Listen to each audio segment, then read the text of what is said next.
Excuse me, Mr. Teacher. Can you please tell me about the bloodiest day in American history? Alright, I'll tell you.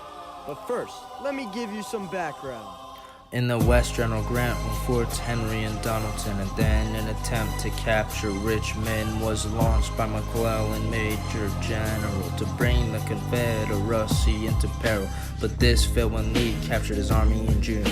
Then he defeated Pope's army too. You see, General Lee was gaining momentum. He had a chance to beat the Union, to torment them. Then in September, Lee took action. He crossed the Potomac in an organized fashion. He wanted to beat the Union on their own turf to prove a point and show his army's worth. Lee's army was also lacking supply, so he thought raiding the North would be wise. He believed that if we won, that France and England would recognize their power and agree to aid them. On the 17th, McClellan moved to stop the invasion, and Lee united troops for this bloody occasion. The forces met at the Creek of Antietam, and the rebels began to fight and gain freedom. Turning point in the Civil War, Union victory that Lincoln called for.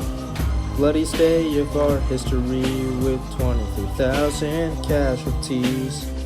Antietam allowed Lincoln to proclaim emancipation, which brought the Southern slaves great elation.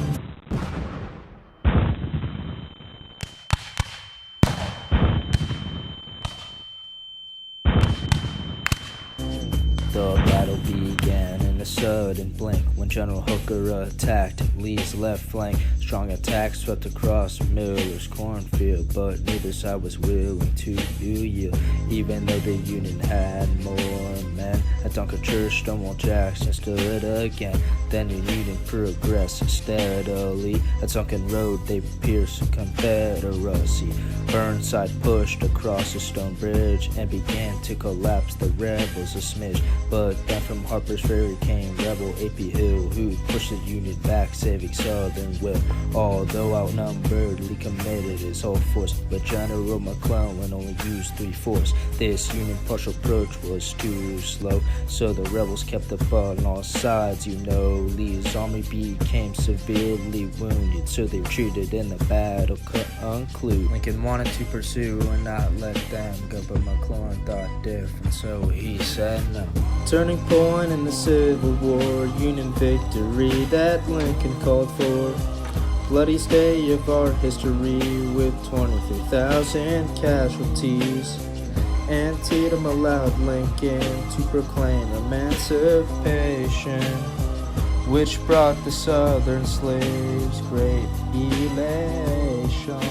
Exactly who one can be disagreed, but the battle sure went down in history. When the South retreated, Lincoln claimed victory, much to the sorrow of the infamous General Lee.